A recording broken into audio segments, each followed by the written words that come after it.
Hello friends, welcome to study classes. तो friends, आज की इस वीडियो में हम लोग पर्यावरण प्रदूषण पर एक निबंध देखने वाले हैं जो कि बोर्ड एग्जाम की दृष्टि से बहुत ही महत्वपूर्ण है। तो चलिए स्टार्ट करते हैं। तो सबसे पहले हम लिखेंगे प्रदूषण क्या किसे कहते हैं। तो सबसे पहला हमारा हेडिंग है प्रदूषण क्या होता है। तो चलिए देखते हैं। तो स्वच्छ वातावरण में जीवन का विकास संभव है। स्वच्छ वातावरण में ही जीवन का विकास संभव है। जब वातावरण में कुछ हानिकारक तत्व आ जाते हैं तो वातावरण को दूषित कर देते हैं। क्या कर देते हैं? तो वातावरण को दूषित कर देते हैं। और यह गंदा वातावरण जीवधारियों के लिए अनेक प्रकार के हानिकारक होता है। और इस प्रकार वातावरण को दूषित हो जाने को ही हम लोग क्या कहते हैं? तो प्रदूषण कहते हैं। तो प्रदूषण क्या होता है? तो स्वच्छ वातावरण में जीवन का विकास संभव होता है जब वातावरण में कुछ हानिकारक तत्व आ जाते हैं। क्या आ जाते हैं? तो जब वातावरण में कुछ हानिकारक तत्व आ जाते हैं तो वह वातावरण को दूषित कर देते हैं। और यह गंदा वातावरण जीवधारियों के लिए अनेक प्रकार के हानिकारक होता है। और इस प्रकार के वातावरण को दूषित हो जाने को ही हम लोग क्या कहते हैं? तो प्रदूषण कहते हैं। ठीक, अब देखते हैं प्रदूषण के प्रकार। प्रदूषण कितने प्रकार का होता है?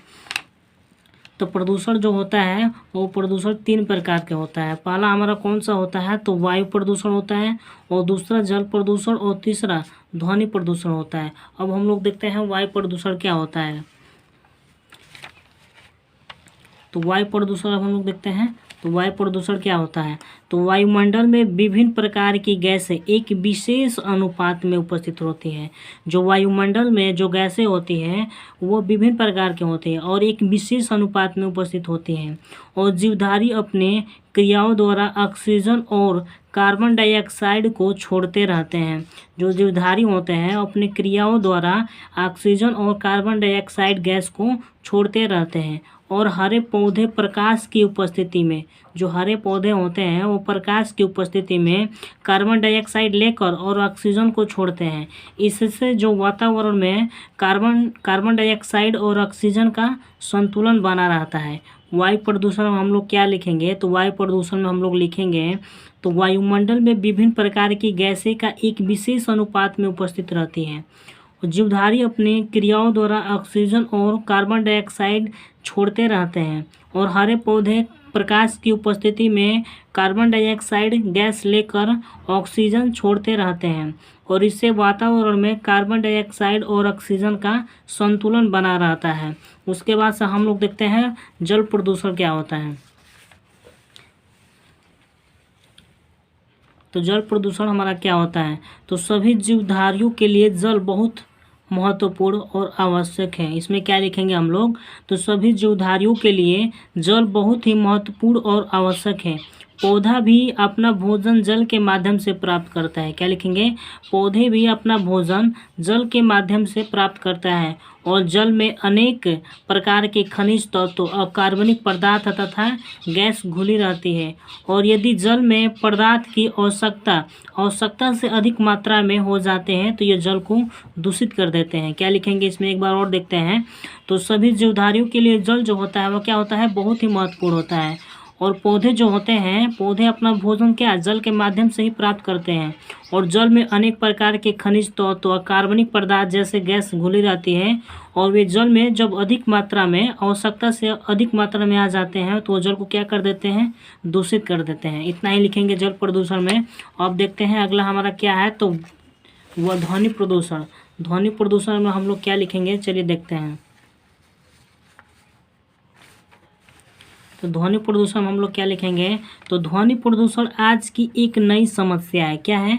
तो ध्वनि प्रदूषण जो है वो आज की एक क्या है? एक नई समस्या है। इसे वैज्ञानिकों ने बनाया है। इसे किसने बनाया है? तो इसे वैज्ञानिकों ने बनाया है। जैसे में क्या? मोटर कार, ट्रैक्टर, जेट विमान, कारखानों के सायरन तथा मशीनों से जो निकलने वाली ध्वनि होती है के संतुलन से बिगड़ कर ध्वनि प्रदूषण उत्पन्न करती हैं। इसमें क्या लिखेंगे हम लोग?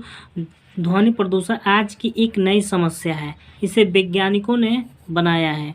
जैसे में मोटर कार, ट्रैक्टर, जेट विमान, कारखाने आदि के सायरन तथा मशीनों से जो निकलने वाले ध्वनि होते हैं, ध्वनि के संतुलन से बिगड़कर ध्वनि को प्रदूषित उत्पन्न करते हैं। ठीक, इतना ही लिखेंगे। उसके बाद से हम लोग देखते हैं प्रदूषण के क्या कारण होते हैं।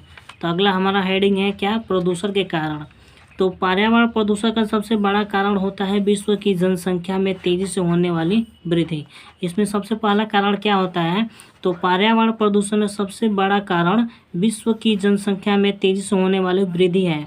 और जनसंख्या में तेजी से विस्तार होने से मनुष्य की सुविधाओं में कमी होती जा रही है और रहने के लिए स्थान की भारी कमी आ रही है। इस बस इतना ही लिखेंगे। इसमें प्रदूषण के कारण में क्या लिखेंगे एक बार और देखते हैं। तो पर्यावरण प्रदूषण का सबसे बड़ा कारण क्या है, तो विश्व की जनसंख्या में तेजी से होने वाली वृद्धि और जनसंख्या में तेजी से विस्तार होने के मनुष्य की सुविधाओं में कमी होती जा रही है और रहने के लिए स्थान की भारी कमी आ रही है। बस इतना ही लिखेंगे।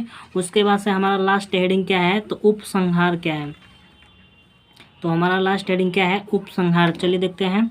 हमें वातावरण को शुद्ध बनाए रखना चाहिए। हमें वातावरण को शुद्ध बनाए रखना चाहिए और बढ़ती हुई जनसंख्या पर नियंत्रण करना चाहिए। ठीक, और सीमित जनसंख्या रहने से पर्यावरण दूषित होने की संभावना कम होती रहेगी। यहाँ तक और देखते हैं। हमें वातावरण को शुद्ध रखना चाहिए। दूसरी बात क्या है, हमें बढ़ती हुई जनसंख्या को नियंत्रण करना चाहिए और सीमित जनसंख्या रहने से पर्यावरण दूषित कम होने की संभावना रहेगी। और साथ ही साथ अधिक से अधिक हमें वृक्षारोपण भी पर्यावरण को स्वच्छ बनाने में मदद करता है। तो ये हमारा था पर्यावरण प्रदूषण पर निबंध। तो फ्रेंड्स, अगर आपको वीडियो पसंद आए तो आप चैनल को सब्सक्राइब जरूर करिए।